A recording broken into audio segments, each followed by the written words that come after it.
So here's something from my neck of the woods here in Canada. Considering we covered this a bit, and I also did a Substack on this, go free to check it out about foreign workers and how it seems like there is this kind of displacement to try to peel away from, young Canadians here that are looking for jobs, looking for summer employment, even fast food chains that used to be kind of like a safety net for employment, no longer is existing because corporations like Restaurants Brand Incorporated that owns Tim Hortons and Burger King and McDonald's and Walmart's and all these other companies are abusing the use of temporary foreign workers uh, to fill these positions so they don't have to actually hire these people at a substantive wage and they don't have to give them the benefits because they're temporary foreign workers and they're able to slash dollars in their labor costs by not hiring Canadians but still considering themselves Canadian companies. And this also was, in fact, done by Justin Trudeau and the government itself. Because, as a new investigation points out, this is from Canadian Proud, an investigation has revealed that the Trudeau Liberals instructed government officials to skip fraud prevention steps when vetting temporary foreign workers' applications. So and it gets even more crazier than this, but let's get into the investigation. This is from the Toronto Star, um mentioning this, and it's like we covered it a bit at length on just how it seems like there's this disconnect, when it really took effect when COVID first hit, that all these mass layoffs from these companies and then trying to get those people back after the mass layoffs because of the lockdowns and everything. So then they, drove those people away, drove the average worker, the union workers and uh, the paid those paid people, and then brought in the temporary foreign workers to abuse that. And a lot more of these companies are doing it, and it's really, if you look into it, and again, go check out my Substack, they're doing this in a way to basically, it's almost modern slavery, that they don't have to pay a certain wage. They can use them for low, cheap labor. They can abuse these people as much as possible. And it's just horrific that they're taking advantage, not only Canadians and their tax dollars that are paying for this, but they're also abusing the people that are coming to this country that are just seeking shelter. They're seeking, um, just survival in this world. I don't blame the immigrant themselves because they're looking for a job as much as the next person. They're just trying to keep their head above water. And a lot of the times they come from war torn countries that we invade those countries. So we invade those countries. We then tell those people, hey, come over here. Well, you can seek refuge and exploit those people for low, cheap labor.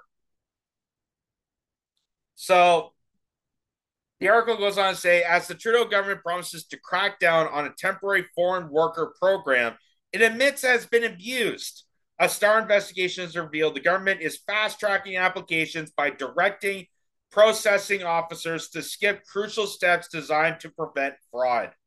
Beginning in January 2022, Employment and Social Development Canada directed staff to apply streamlined measures when evaluating the legitimacy of applications by employers who want to hire temporary foreign workers. According to internal ESDC documents obtained by the Star and interviews with current ESDC employee, routine checks meant to ensure the system is not abused by unscrupulous employers have been suspended in an effort to process applications faster. Those checks include contacting employers to confirm they actually applied to hire a worker, verifying that lawyers and consultants applying on behalf of employers are in good standing with their regulator, and clarifying the overtime, vacation, and benefits promised to the worker. And most of the time, they don't get that. That's why they're getting foreign workers because they want to abuse them by restricting them of benefits, restricting them of uh, a decent living pay. This really shows a complete contradiction between the public facing government policies and how the program is actually run, says Catherine Connolly, a professor at McMaster University's DeGroote School of Business, who has been studying the temporary foreign workers program for more than a decade, who examined the internal ESDC documents. On one hand, we're told the government will crack down on everything. And on the other hand, we see from the documents that is clearly a rubber stamp, she said. Just like anything our government is capable of. Remember when they said they're going to, crack down on grocery stores? Well, why would you crack down on one of the biggest corporations in this country that's paying for your MPs, that's lobbying your party? Are you going to really crack down on those people? No, that's how I know it was all fake. On Monday, Prime Minister Justin Trudeau announced changes to the temporary foreign worker program he said were designed to reduce the number of low wage foreign workers businesses can hire and prompt companies to hire more Canadian residents. Applicants for low wage workers in regions with high unemployment will be refused. For many sector employers will still be limited to hiring a maximum of 10% of their workforce through the program, and the low wage worker employment period draws from 2 years to one. Workers in the agriculture, healthcare, construction, and food security sectors, the sectors hiring the most migrant workers, will be exempt from the changes.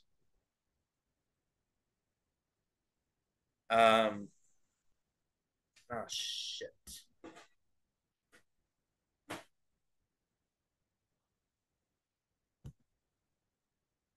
There we go.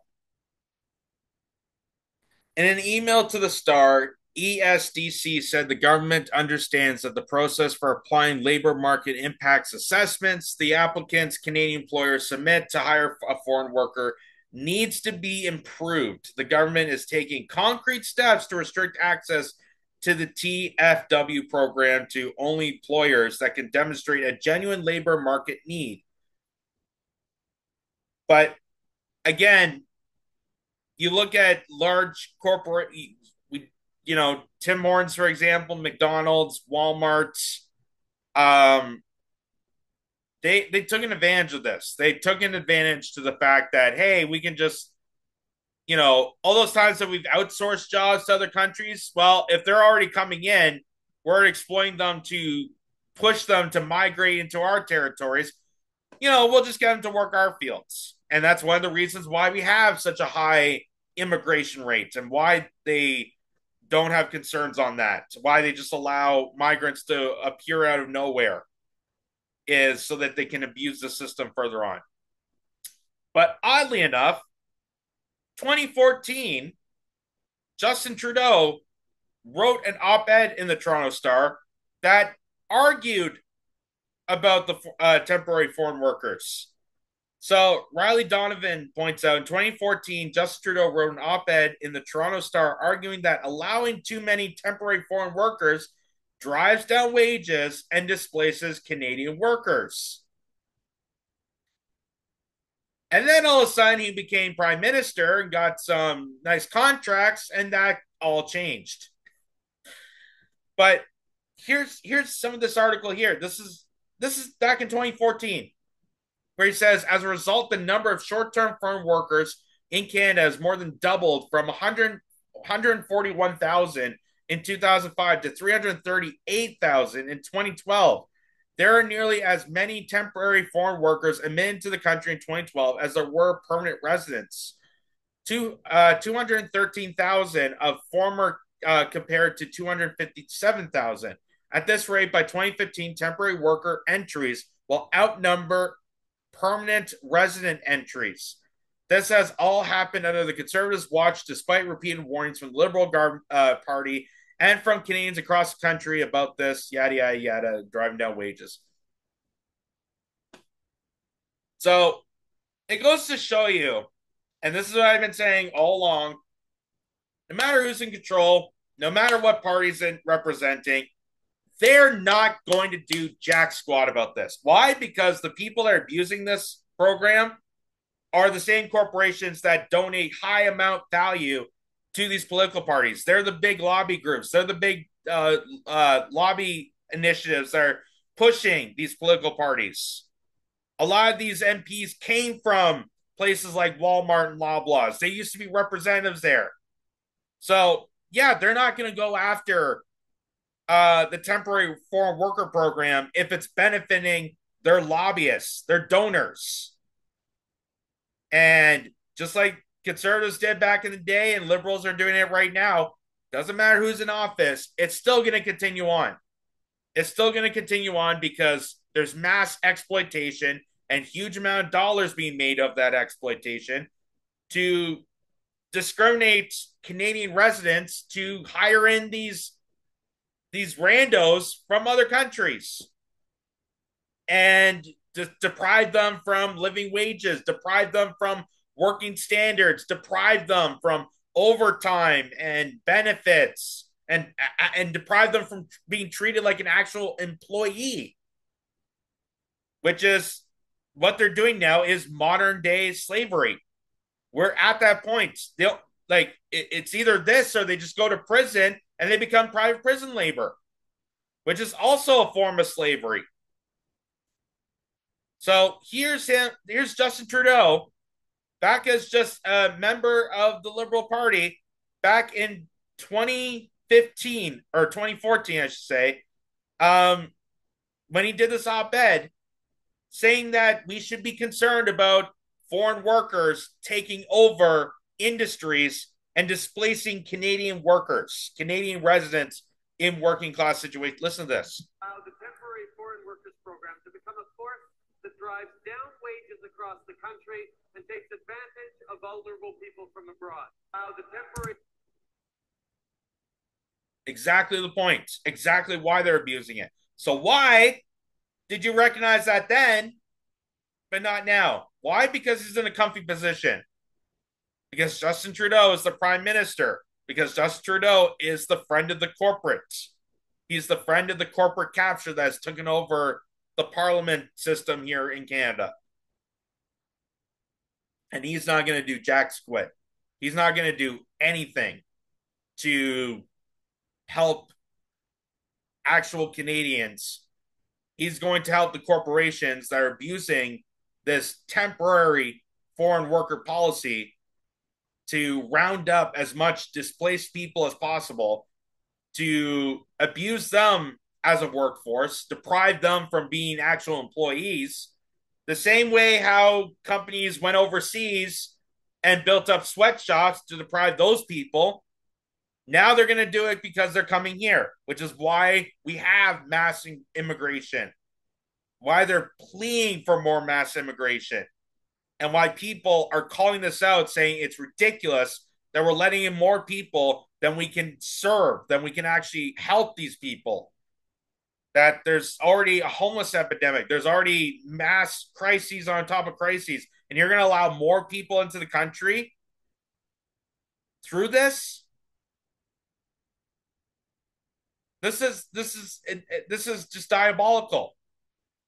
And like I said, I don't blame the immigrants. I don't blame the people that are working at those those businesses because they are just the same as you and I. They're trying to make do. They're trying to pay off their dues. They're trying to make somewhere in this world. But I do blame the people that are exploiting this, exploiting those people for the heinous reason of lining their pockets. And that's what they are doing here. They're getting these people from their homelands, from other parts of the world, dragging them to here, most of them in war-torn countries, dragging them to here, throwing them a bone of giving them temporary employment at Tim Hortons or whatever, and depriving them from living wages so that Tim Hortons can get a few bucks off them and abuse them. It's just that, and the fact that he's saying this in 2014 to then Prime Minister Stephen Harper, and now he's doing the exact same thing. It's just I don't have words. It's horrific, and it like I said, I did a whole Substack about this. We talked about it at length on other videos we covered. This is this is corporations and governments aligning themselves with each other. The corporate fascism of the alignment with the government to exploit and abuse all these people by pushing away, driving away Canadian residents that are also striving to get by and look for employment and get decent wages and whatnot. They're driving that away so that they can bring more people in and exploit them with lower wages. And they want you to yell at the immigrant for stealing your job. But let's face it, they're going to do that to that guy. They're going to do it. They're going to exploit the immigrant. And by the time that the immigrant, knows a thing or two, or is maybe, exhausted from being exploited by this program, then that's when automation comes in. And what are we going to say? A robot came in and stole our jobs? Or is it the people that purposely did that to disenfranchise and exploit working people and throw them under the bus? Who's really to be blamed for this? And considering that these people have influence, they have power, they have the ability to stop this, and they're not doing anything. And they know about this. They said it right there, 2014. It's for low wages. It's to exploit them. It's for corporate gouging and racketeering prices without extending labor costs. And yet you still have companies complaining about not getting good hire workers, not the workforce is too lazy. You hear about that. You hear about generations of kids now growing up. They're not employable enough, even though those same companies are doing that purposely so they can get randos from other parts of the world. Just you really just I you really have no words.